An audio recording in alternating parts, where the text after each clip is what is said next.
হযরত খাব্বাব ইবনে আরাদ রাদিয়াল্লাহু আনহু আকায়ে নান্দার বিশ্বনবী মুহাম্মদুর রাসূলুল্লাহ সাল্লাল্লাহু আলাইহি ওয়াসাল্লামের কাছে চলে গেলেন।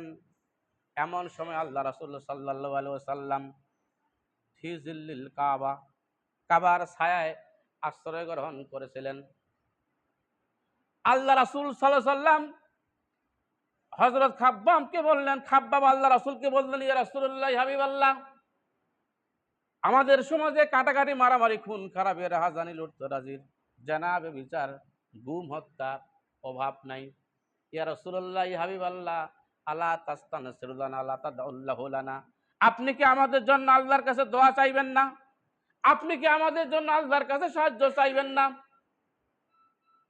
আল্লাহ রাসূল বললেন, সাহাবী খাব্বাব শুনো, তোমাদের শুধু না, তোমাদের ইতিপূর্বে যারা এই জমিনে শান্তি কায়েম করতে চাইছিল, কোরআন নামক সংবিধান যারা প্রতিষ্ঠিত করতে চাইছিল, সমাজের সকল প্রকারের অশান্তি দূর করে দিয়ে যারা শান্তি প্রতিষ্ঠিত করতে চেয়েছিল, ফায়ু ফারুল্লাহু ফিল আরদ, তাদের জন্য জমিনে গর্ত খনন করা হতো, ফায়ুজালু ফিহা, এবং তাদেরকে এই জমিনের মধ্যে পুঁতে ফেলা হতো, ফায়ুদাউ আলা রাসিহি, তাদের মাথার উপরে শমশির নিয়ে আসা হতো, তরবারি নিয়ে আসা হতো, ফায়ুদাউ আলা নিসফাইন, এরপরে তাদেরকে মাথা থেকে কোমর পর্যন্ত ছিঁড়ে নিসফাইন, বাইটেক্স বার পাইটেক্স করে দেওয়া হতো। আয় সাহাবী খাব্বাব শুনো, মা ইয়াসুদ্দু যালিকা আন দীনিহি, এরপরও দিনের দায়রা চুল পরিমাণ তার ইসলাম থাকিয়া, দিন থাকিয়া সরে দাঁড়ায় নাই। আলহামদুলিল্লাহ বলেন। এত অত্যাচার নিপীড়ন তাদের উপর করা হয়েছিল, ইসলাম থাকিয়া, দিন থেকে তারা চুল পরিমাণ দূরে সরে দাঁড়ায় নাই।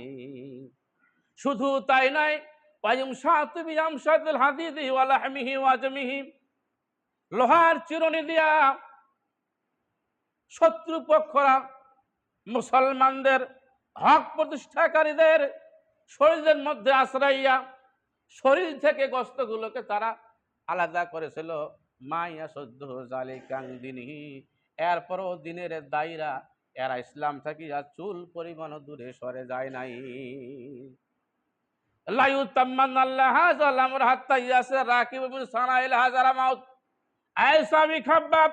আল্লাহর কসম করে বলতেছি, যেই দিন কোরআনের রাজ প্রতিষ্ঠিত হয়ে যাবে, মানুষের অন্তরের মধ্যে, তামান্নার মধ্যে ইসলাম প্রতিষ্ঠিত হয়ে যাবে, মা ইয়াসুদ্দুহু যালিকা আন দীনিহি লা ইউতাম্মানাল্লাহু হাযাল আমরা হাত্তা ইয়াসরা রাকিবুনা সানাইল হাজারা মাউত। ইয়েমেনের রাজধানী সানা থেকে শুরু করে হাজারা মাউত পর্যন্ত বাণিজ্য কাফেলা চলবে, রাতে চলবে, দিনে চলবে, মান সম্ভ্রম নিয়ে চলবে, নারীরা চলবে, সম্পদ নিয়ে চলবে, বাণিজ্য কাফিলা তাদের মাল সম্মান নিয়ে চলবে। মা ইয়াসুদ্দুহু আন যালিকা দীনিহি, এরপরও কোনো ভয় থাকবে না, আল্লাহ ছাড়া মানুষকে আর ভয় করবে না, শুধুমাত্র কেবলমাত্র ভয় করবে আল্লাহকে। সেই দিন চুরি ডাকাতের আর কোনো ভয় থাকবে না। আলহামদুলিল্লাহ বলেন। সেরকম একটা পরিবেশ চান কি চান না? সেরকম একটা সুন্দর পরিবেশ চান কি চান না?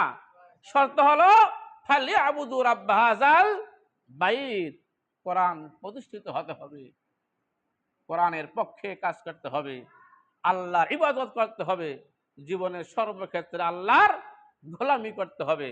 যদি আপনি আমি আমরা কোরআনকে আমরা সেখানে পাঠাতে পারি, এই সংবিধানকে যদি আমরা সেখানে পাঠাতে পারি, প্রতিষ্ঠিত করতে পারি, তাহলে সমাজের এই শান্তি চলে আসবে। হিন্দু, মুসলমান, খ্রিস্টান, বৌদ্ধ, বাংলাদেশে যত সম্প্রদায়ের লোক আছে না কেন, সবাই হক সমানভাবে প্রতিষ্ঠিত সম্ভব হবে, ঠিক কিনা? এরকম একটা সুন্দর বাংলাদেশ আপনারা চান কি চান না? কথা বলেন। চান? তা ঘরে বসে দেখিয়ে চান?